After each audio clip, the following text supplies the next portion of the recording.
அருட்பெரும் ஜோதியாக மாசற்ற ஜோதியாக இருக்கக்கூடிய இறைவனிடத்திலிருந்து சிறு ஜோதியாக பிரிந்த நாம் சக்தியாகிய அன்னையின் துணை கொண்டு ஸ்தூல சரீரம் பெற்று இப்பூவுலகிலே வாழ்ந்து வருகிறோம்.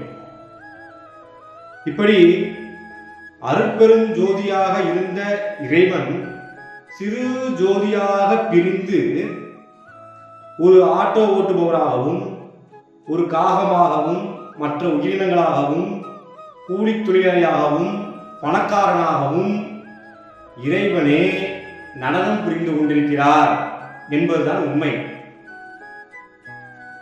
ஆக இந்த சிறு ஜோதியானது ஒவ்வொரு உயிரினத்தின் புருவ மத்தியிலே இருந்து ஆடும் வரைதான் அந்தந்த உயிரினத்தின் ஆயுட்காலமானது நீடிக்கும். இந்த ஜோதியானது ஆட்டத்தை நிறுத்திவிட்டால் உயிரானது உடலில் இருந்து பிரிந்து விடுகிறது.